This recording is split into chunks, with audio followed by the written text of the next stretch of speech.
Alrighty, hello every folks, and good morning. So, after going and diving through Tactics Ogre Reborn, just kind of using some really flawed methodology to try and determine who committed the most war crimes, I figured we'd go ahead and do the same for Triangle Strategy randomly. I don't know why this decided to come up as the second one that I wanted to try, but screw it, let's go ahead and give it a go.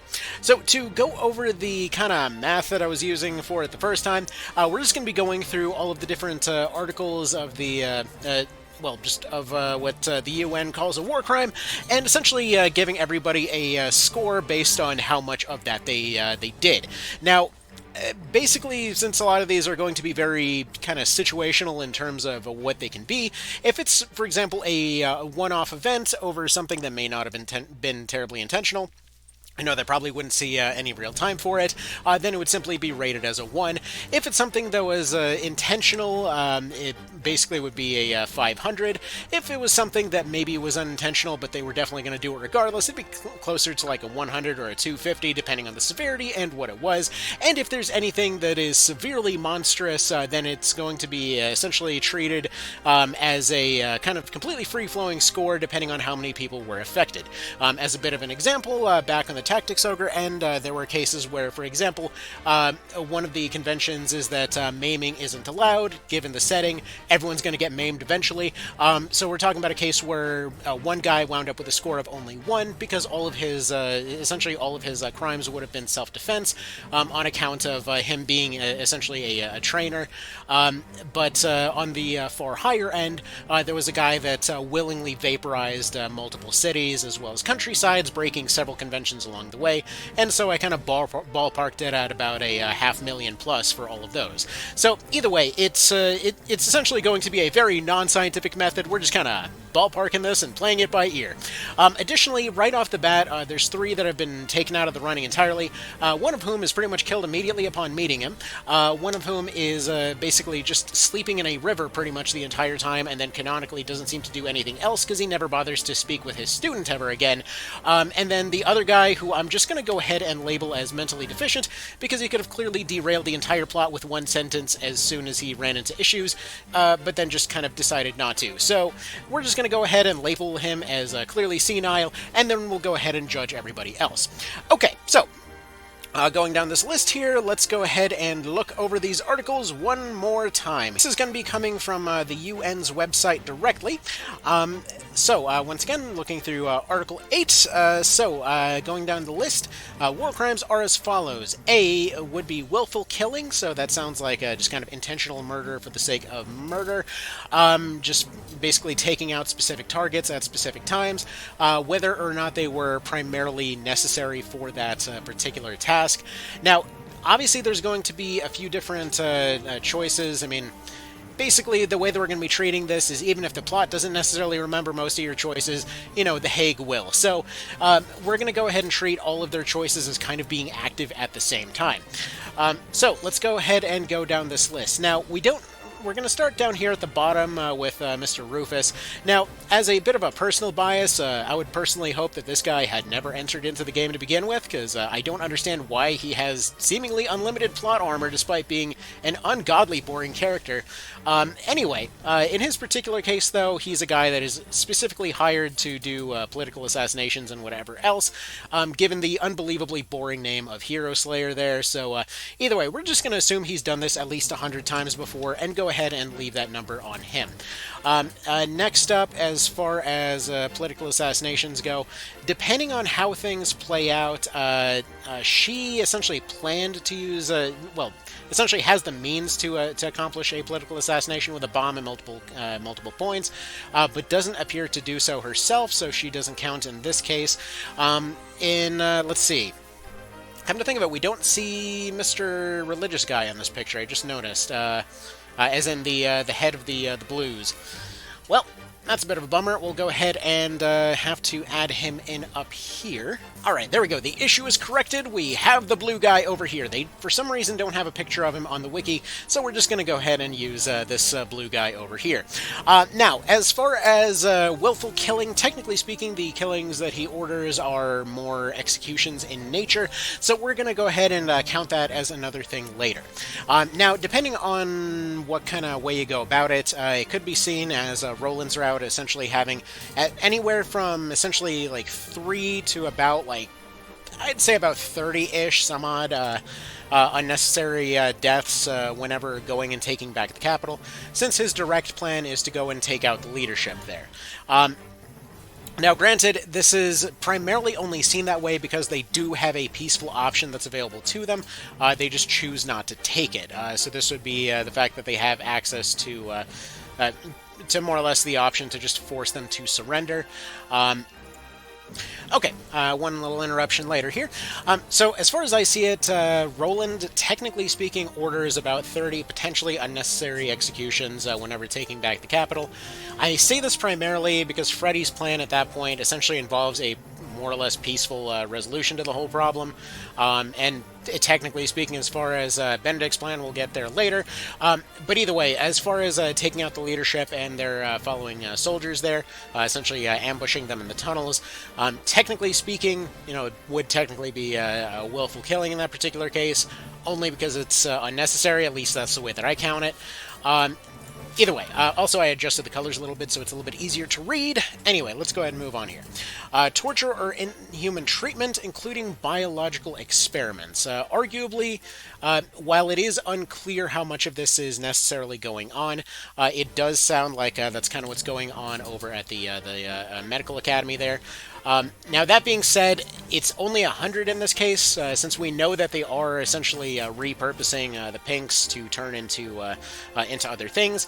It does sound like in some cases it's a willing thing, and there also doesn't seem to be a whole lot of uproar about it. It's unclear how much of it is necessarily state-sponsored, and necessarily how much of it is her directly, though I will say for that particular thing, for more or less ordering the entire thing, we're going to go ahead and add 500 to Mr. Blue Man Group up here, and then let's go ahead and move on to the next one. Alright, next would be willfully causing great suffering or serious injury to body or health. This one, I mean, this one can be interpreted a bunch of different ways. I wouldn't say that there's necessarily too many instances of this directly happening in a situation that isn't directly a fight. Because as far as like gruesome maimings or whatever else, one of the few times that it ends up coming up is going to be during the fight between Elvora and Mr. Stabface over here, and essentially she is kind of implied to have decapitated him. The scene seems to say that it was a decapitation, but in reality he just warps out of the way and forgets his hat, so it's kind of a weird non-issue as far as that goes. It's, like, it doesn't seem like something that would actually hold up in court, so we're just going to step over that one for now. Alright, next is extensive destruction and appropriation of property not justified by military necessity and carried out unlawfully and wantonly. Okay, so this is one that would definitely fall under the purview of Mr. Red over here, and additionally, we're actually going to take these two off the list, because unfortunately, being an asshole isn't a war crime. So we're going to go ahead and wipe these off the list real quick. I'll be right back. Alrighty, so we're going to go ahead and give Landroy here 500, just because in terms of military necessity, his whole thought process during his very limited time in the story is possibly one of the most baffling things I've ever seen, where basically he's asked to come to the negotiation table, and his response is, haha, screw y'all, I'ma burn my own house down. So that's certainly an approach, and also probably a war crime against his own people. So we're going to go ahead and start him off with 500 there. Not that he'll necessarily live long enough to accomplish anything else beyond that. Additionally, as far as unnecessary killing and whatever else, it seems like in Elvora's case, she's mostly taking a fairly traditional ground war approach to their attacks. They don't seem to send out any unnecessary force or whatever else. They do have some pretty stat-stacked units, but they don't necessarily seem to go out of their way to blow the hell out of stuff. Their archers do use fire arrows, but they seem to be primarily primarily just a weakness exploitation tool. Though, interestingly enough, this is where Mr. I'm Totally Not a Stark over here does have the option to pull this off by burning down his own home as well. So I guess these two aren't necessarily in a position to judge each other. So either way, you have that option there as well. This can potentially come up multiple times, and is one of the few cases where a choice actually has a long-term effect. For some reason, that's one of the only ones. But let's go ahead and move on here. So potentially that there. As far as, again, extensive destruction and appropriation of property, I'm going to assume that, again, when it comes to Mr. Benedict here, he suggests to do this multiple times. He's the one that wants to order to have his own home burned down. He's the one that wants to order the capital destroyed. He's the one that wants to order the other village nearby off in the background destroyed. We don't know the population of those, but the way that I'm counting it is his home would be 500, that village would be 500, and the capital being a more important city and potentially more populated, we're going to give him another 500 for that. It sounds like the intent would be to try to get people out of the way, ahead of time. But realistically speaking, it is wanton violence for the sake of wanton violence. It doesn't seem like there's really much strategic use for the choices that he's making there, so we're going to go ahead and do that there.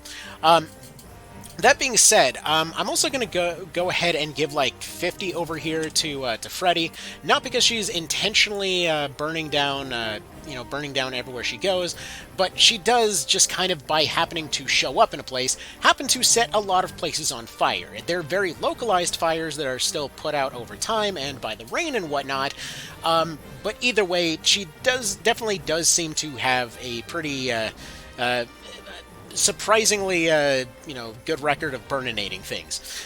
Alright, let's go ahead and continue on from there. Oh, and by the way, as far as appropriation of property and whatever else, just due to a combination of taking the capital, taking over the mine, doing so unexpectedly without an official declaration of war or anything along those lines, we're going to go ahead and start off this guy with a 2,500. Only because he definitely put himself in a bit of a risky position to do so, and additionally seemed to take a fairly ground war-based approach. Didn't seem to, aside from the fact that they took a very conventional approach to taking places, it didn't seem like they were using excessive force in a lot of cases outside of overwhelming numbers. They didn't seem to go out of their way to burn stuff down. They seemed to get along with the locals. The locals seemed to like being taken over by them, which, frankly, given that the other guy just immediately gave up upon seeing opposition, I can kind of see why. But either way, in general, it seemed to work out decently well for both the people taken over as well as the people doing the taking over. So overall, I'd say still technically probably a bunch of war crimes there in terms of taking stuff without a declaration of war, but still could have been a hell of a lot worse. So let's go ahead down to the next one on the list here. So, compelling a prisoner of war or other protected person to serve in the forces of a hostile power. So this, I would say, Sorsley for attempting to manipulate you to do that in the first place. We're going to go ahead and give him 500 right there. But additionally, Mr. Blue Man Group over here for convincing your entire party to do so by threat of death there. Given that the party size can vary, I'm just going to go ahead and count like 10, give or take, seeing as you don't really know how many are potentially there. So essentially we're going to give another... we're just going to say like 100 for every time that this particular one was done. So we're going to up this to 1,500 at this point. But either way, so for manipulating everybody into going and joining the faction, whether or not there was any particular reason to do so or not, he gets his score going up a little bit here. Let's see. Additionally, let's see. As far as prisoners of war go, this guy just kind of just seems to be on your side for the most part. He turns on you later, but still, he mostly seems to be on your side. Let's see. Now that I'm not thinking, I'm not really seeing too many others that potentially we're seeing this. Arguably speaking, there are some cases that some of the people that join you could be seen as prisoners, but for the most part, they just sort of seem to show up and ask for jobs. So either way, he's going to be fine where he is right there. Alright, next up, unlawful deportation or transfer or unlawful confinement. Mostly just this guy and her. So in her case, she was doing her job and he came willingly, so we're just going to go ahead and say 100. Seemed like it was a fairly minor thing, and they also seemed to keep their word. Same thing right here. In this case, having a political prisoner would have made sense. He's going to get twice that score for having ordered it in the first place, but either way, he keeps his word, he treats them humanely. While they do taunt them and stuff like that, they essentially treat them properly as a prisoner would. Technically speaking, it would probably be unlawful confinement, but like, all the same, again, it could be a lot worse. All things considered, the stuff that they're doing is surprisingly vanilla there. All right, next up, taking of hostages. I want to say Blue Man is pretty much the only one that does that. Let's go down the list, because you would probably just put him on a stake just for reasons. You would probably surrender to the hostages, so we're not even talking about that. You might accidentally set him on fire, but that's not the case. Shield Guy is just being a dude the whole time, so that's fine. Spy Lady probably already killed him in the background.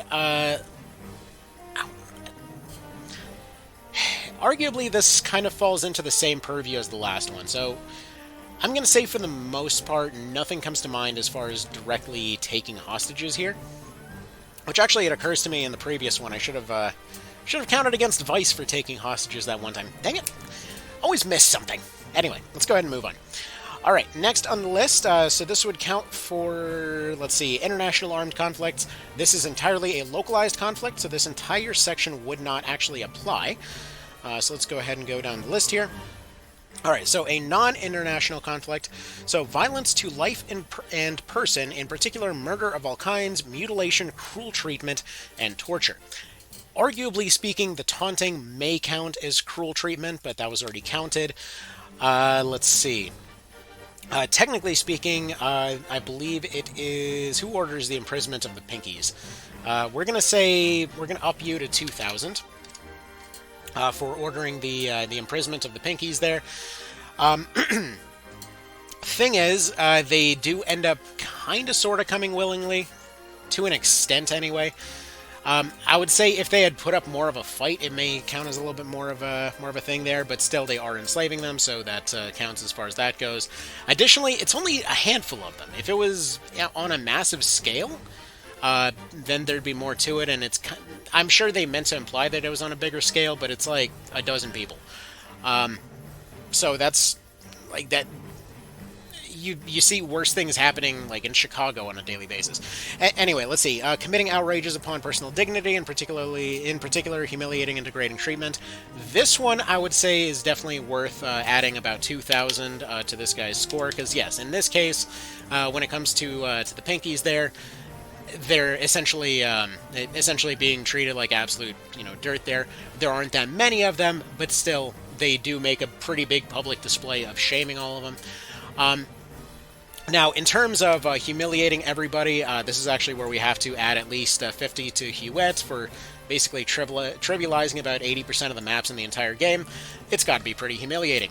Then, let's see. If we had Time Kid in here, we probably would have to add about 3.5 million to him, but currently they're not here at the moment. Let's see. Actually, you also probably get at least 50 points for that particular thing, though you will be getting additional war crimes down the road. Humiliating people by killing them with medicine. Let's see. He's also the one that ends up ordering the imprisonment of them, so we'll just go ahead and add about 500 in this particular case. He's just doing a salt thing. I forget what this dude's deal is exactly. Whatever. Probably not important. And additionally, you also get another 50 for, again, trivializing the other rest of the fights that she can't trivialize. So, we've got that. Alright, passing of sentences and carrying out of executions without previous judgment pronounced by a regular constituted court, affording all judicial guarantees, which are generally relied or recognized as indispensable. Now, we're going to, again, since this happens a couple of times, we're going to add 500 for each one over to Mr. Blue Man. Interestingly enough, when it comes to the Reds, they actually do properly follow procedure in this particular case, where every time, cliched as it may be, he does technically put people in jail before ever doing anything. The only person he actually executes is, Mr. Dynamite Guy. which, arguably speaking, that could be seen as essentially putting down a rebellion, because he does threaten him and try to blackmail him first. So I would argue that that's possibly... Okay, we're going to give him like 200 here. I'm going to argue that's not actually a war crime for essentially taking him out in that way. He doesn't get a trial, but also, you know, potentially worse things could potentially happen if the information gets out early. Hard to say. Anyway, this guy, though, executes a couple of guards, just kind of because somebody asked him to, which I have a feeling he was put there as a placeholder. Basically, on Pink Route, he's just used to execute a few people, because I guess nobody was available on hand. I'm not really sure why they chose him. He doesn't seem like the sort to actually kill people, but hey, whatever. He's over there, I guess. Additionally, let's see, as far as carrying out sentences, we're just going to add an extra digit to this guy. Screw it.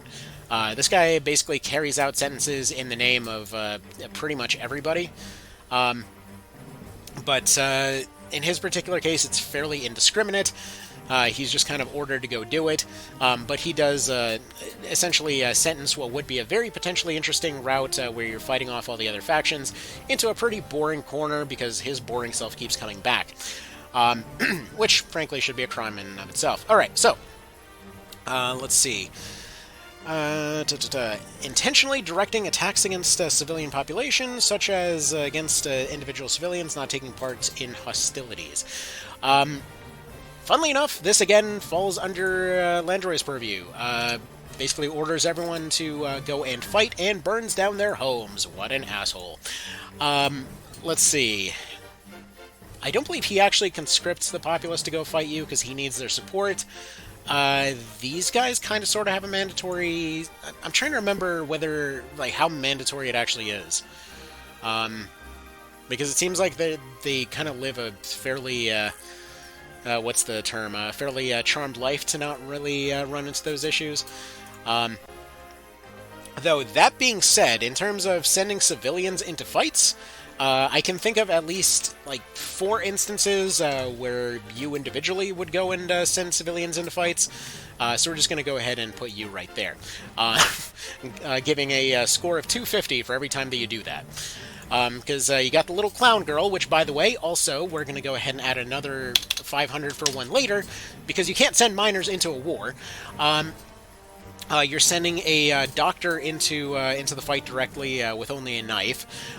You've got a scholar as well as a politician that you're also sending in there, which arguably, I mean, obviously you're not going to be able to send everybody out in every situation, and obviously we're joking around here, but there's a lot of units that could be seen as civilians that don't really belong there, including the princess here, who, you know, probably won't get anything there, but we'll see as we go through the list, right?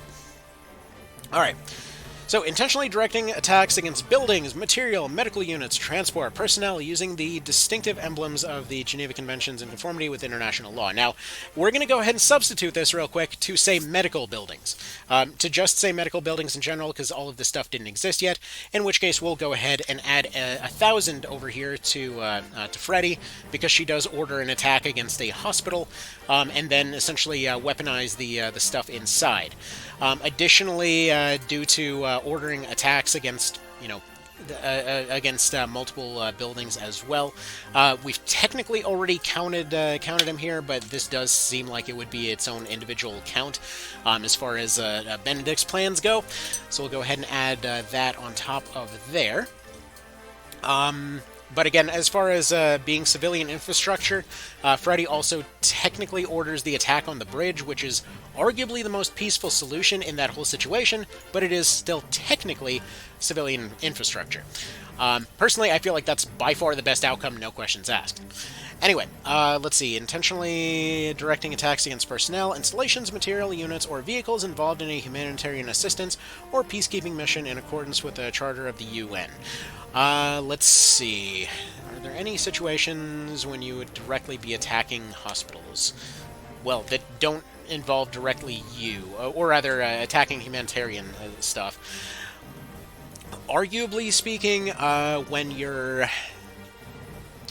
essentially when you're ordered to attack Landroy's faction, but also they're not in any humanitarian stage at that point, and they also end up attacking themselves.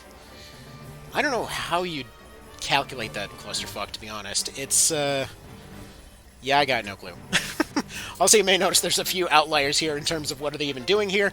This was just a picture that had the majority of the factions involved.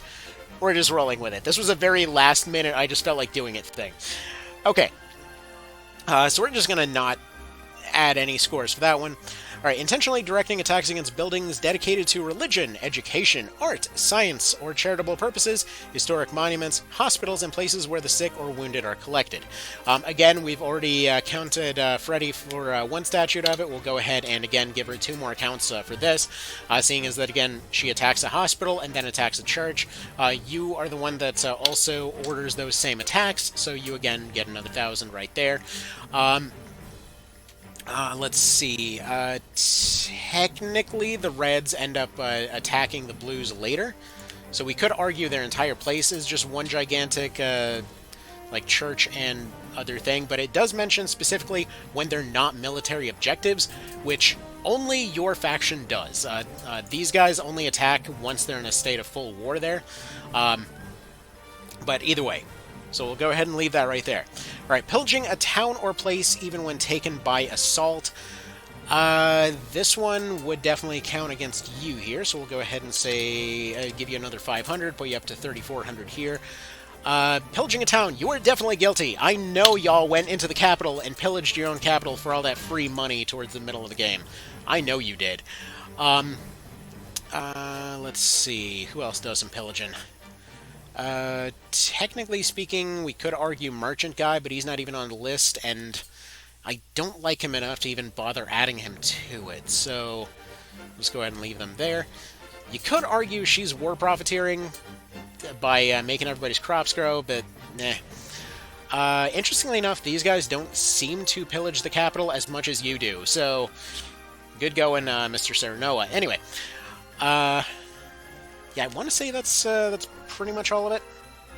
Alright, so, committing a word I can't say, a word related to that word that I can't say, that also is related to slavery, enforced, forcing the previous stuff I couldn't say, forced a related effect of the previous stuff I couldn't say, as defined in Article 7, enforced total opposite of the previous result of the previous thing that I couldn't say, and any other form of violence against, also constituting a serious violation of Article 3, 2, 4 Geneva Conventions.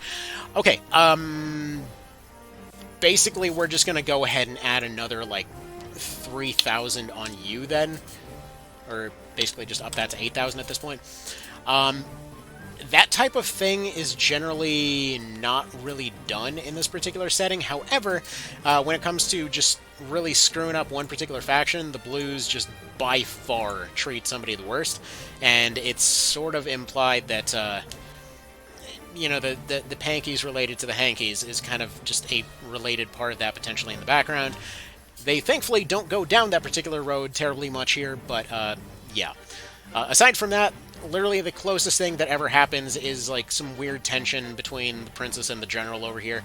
Other than that, everything is super vanilla, in terms of not going down that particular dark road. Anyway, conscripting or enlisting children under the age of 15 years into armed services. Again, we already counted Serenoa for that. Ordering the displacement of the civilian population for reasons related to the conflict unless the security of the civilians was involved. I feel like we've already counted Blue Guy for that. And technically speaking, any other situations, they were moved for the purpose of safety. So I'd say that's probably a non-issue here. Killing or wounding treacherously a combatant adversary. Where's the dude? Not this guy, was he? I don't think it was this guy. Here, just for wounding everybody's pride at least once, despite being ungodly boring, we're going to go ahead and add 500 to him for that. It seems to be just what he does on a regular basis, but no, like, his whole shtick is supposedly anybody that's considered remotely heroic, he just sort of beats them to death. Like, that's his whole shtick. And under no circumstances does he die whatsoever. I don't know why they love this dude so much. He dies so many times through the story, and yet every time he's like, oh no, I died. 5 seconds later, I'm fine now. Hate that so much. Anyway, declaring that no quarter will be given. I guess we could kind of argue that everybody says that at least once, but it's more of a dramatic fight to the death sense. I don't think anybody actually says that seriously, except for maybe you. Because he's the only one that actually kind of sort of carries it out, but in his particular case, he's sort of... No, it doesn't even count in his case, because he just ends up capturing you instead, so... Quarter is clearly given at every possible opportunity. Except for maybe this guy, and even then... Kind of? Whatever, we're gonna just give him 500 and call that good enough. Alright, so subjecting persons who are in the power of another party to the conflict to physical mutilation and or medical science experiments of any kind. We technically already counted her against that, but we'll go ahead and give her another, let's say another 1,000, because we don't really know exactly to what extent she was doing it. But she does seem to be the head researcher of all of it. In fact, due to the sheer amount of it, we'll add 2,000 to her score here. Alright. So, destroying or seizing the property of an adversary unless such destruction or seizure imperatively demanded the necessities of the conflict. Well,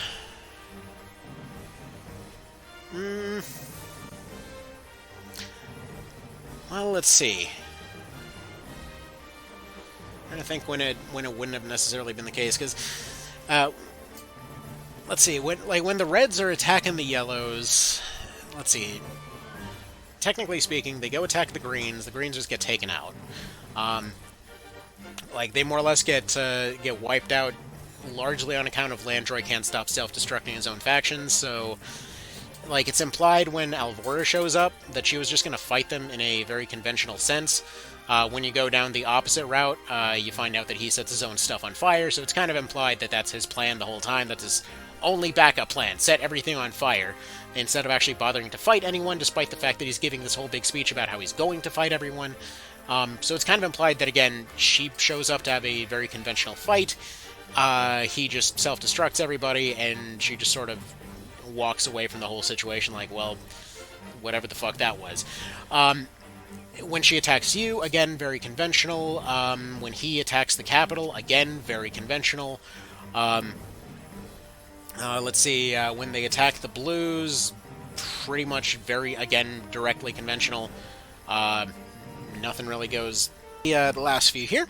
So next up, intentionally using starvation of civilians as a method of warfare by depriving them of objects indispensable to their survival. We're just going to go ahead and add about another 2,000 to this guy. Because that's basically the basis of their entire society. Way to go, Roland, for saying that that's the happy outcome. Once again, terrible. Terrible. What are you doing? Anyway, okay. As far as everybody else, they seem to be at least trying to keep their people fed. Alright, next up, let's see, using the presence of civilians in a protected person to render certain areas free from military operations. Doesn't seem to come up. Next up, using poisonous weapons, or employing bullets that expand or flatten anything, or using asphyxiating or poisonous gases, or analogous liquids, materials, or devices. Okay, so, for this particular one, basically, she's got a poison move that she's probably going to be using pretty much constantly. We're going to go ahead and add 200 to Medina's score here. Which, by the way, to the one person that brought her up in a stream the other day, I totally forgot who that was. For some reason, I was mixing them up with Time Kid. No idea why. Anyway, so they get 250. Let's see. As far as you, frankly, you're... Okay, so continuing on here, I gave 500 over here to Anna. Simply put, she's going to be using poison pretty much constantly, so she has to score at least a 500 on that. It is still technically in the middle of a fight, but it is still technically a war crime there. As far as Huette, she also will likely be using her blinding arrows throughout the entire time, which are implied to be like a blinding gas attached to an arrow there, and or a venom that causes somebody to go blind. So either way, that is also going to be banned. And additionally, For some of these other ones, it's a little bit unclear. Technically speaking, in terms of horrific maiming and whatever else, it's hard to count it, but as far as Mr. Shield Bro over here, it's arguable that beating somebody to death with a shield is going to be a hell of a lot worse than using a more conventional weapon. And it's funny because in so many more PG settings, it's weird to see a game like this technically being a PG setting. Either way, in more PG settings, for some reason, shields are often used as an analog for like, oh look, they're being all gentle about their killing, but it's like it seems like it'd be way frickin' worse, you know, just beating somebody with a blunt object instead of just getting it done right away. Either way, for that, given that a lot of his abilities just involve throwing stuff into other stuff, we're going to at least give him 100, plus he's implied to have done some stuff in the previous war, so we'll just go ahead and throw that on there. I don't believe the teacher ever really does much of anything. Obviously, any of these can throw fire bombs or anything else at any given point, and obviously there's a lot of characters that we haven't really covered. This guy doesn't seem to do very much outside of just helping people. I don't think there are any war crimes for Mr. Spock. I want to say this guy does a few things, but admittedly, I can't remember what his deal is exactly. I remember Gypsy Lady. If she was international, it might be counted that her whole skill set could potentially change the landscape in, well, unnatural ways, which would also technically count for one of the statutes in there, but I believe she actually is local, so it doesn't count. Alright, so technically speaking, I just noticed impersonating or hiding, pretending to be somebody else is also technically a war crime, so we'd also have to show, throw at least a 500 over on Roland over here, who does impersonate Max for a while, basically just pretending to be somebody else to hide his identity. Let's see. Trying to think if there's anything else that we're missing here. I know that there's definitely some other faction folks that would have made a bit more sense in some of these spots, but again, this was sort of a spur-of-the-moment thing. I don't have time to redo it now. I don't think that Cordelia really does much of anything terrible. Like, she has a few moments where she seems to kind of order stuff that gives her a bit more agency, but she kind of just stays in her bubble for the most part. And in Elvora's case, I would add more to her thing, but, I mean, all things considered, she does her job well. She does what she does, and that's conventional fighting, and that's not a war crime. So, considering that all of her units are basically heavy infantry that fight in a very straightforward way, that don't seem to really employ, any kind of war crime-related weapons, honestly, I don't see that that she's actually going to be very high on this list. Let's see. I mean, technically, Mr. Blue Man Group up there is going to be by far the worst. Like, no questions asked. He basically checks off every box along the way.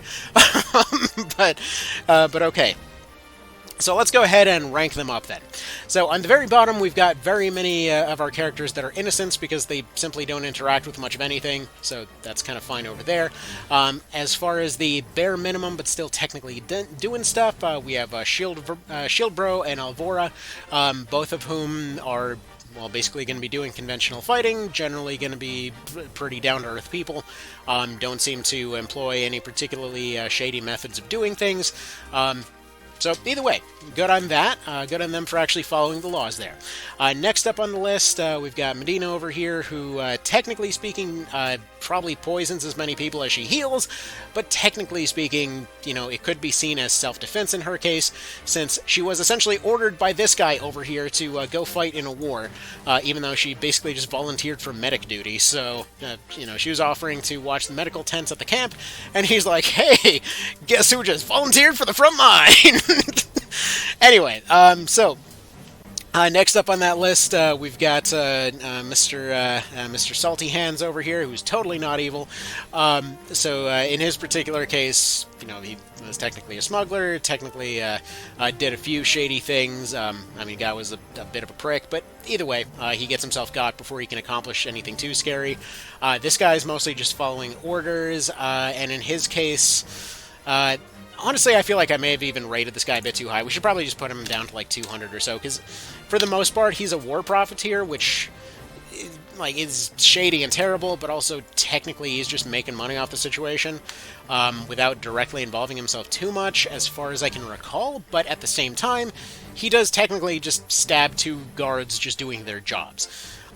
That being said, again, it feels like he's kind of a stand-in in that situation. Honestly, in many ways, I feel like the character themselves was meant to be somebody else, and they just put the wrong one in there or something. It always seemed very odd to me.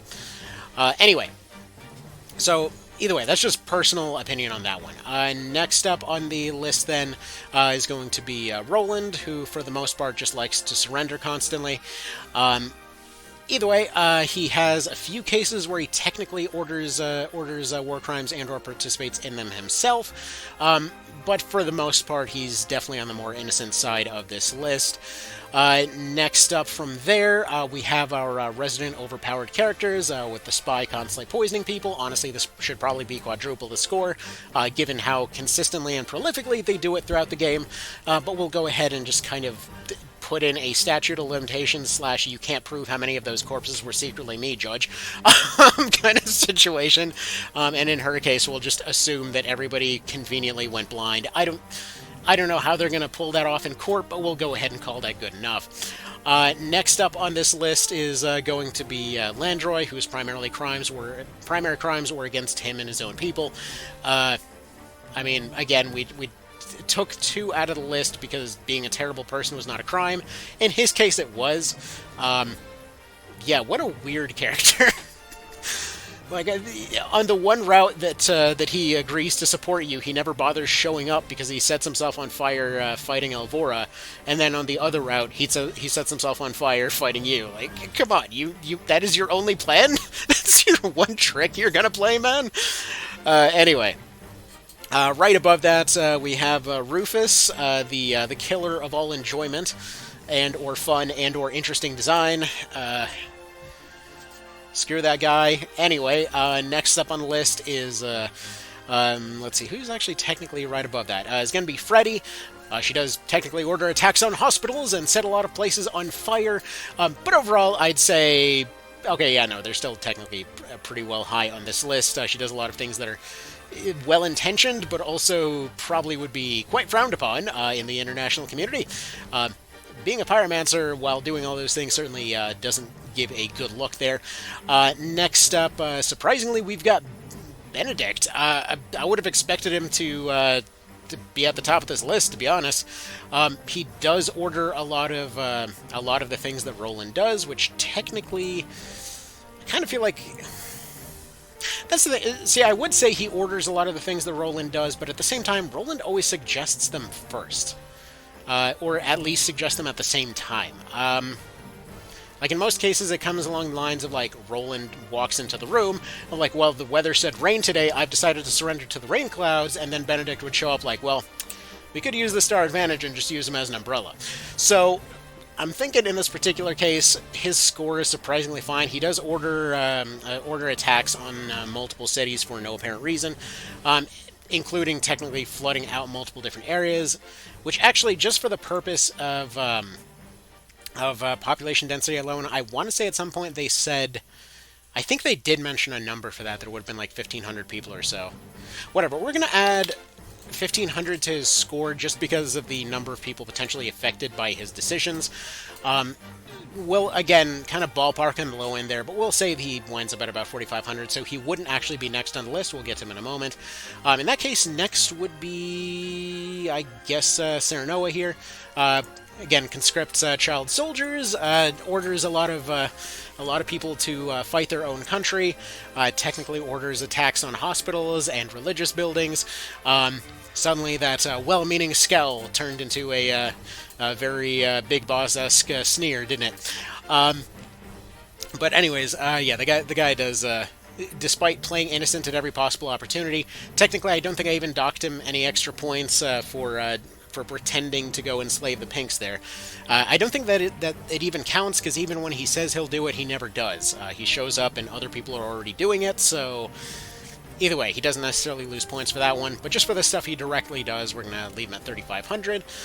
Right above that, we've got Mr. Red Dracula over here, who's I mean, he does attack a lot of places, but he honestly seems to mostly keep his word and seems to, for the most part, handle things pretty conventionally. Some of his biggest point gains were for essentially assassinating his own person, for trying to blackmail him, and also for what the hell was the other thing? And for some of the ways that he handled his prisoners and whatnot. Which actually, now that I think about it, hold on. I forgot to dock him points for executing a prisoner, so he gets an extra 1,000 for that. Because technically speaking, he does execute one prisoner in the form of the senile old man. So we'll go ahead and give him some extra points there, putting him right above Benedict in this particular case, and then putting him second in line to Mr. Blue Man Group up here, who, yeah, the dude just checks every box along the way. Like, what can he say?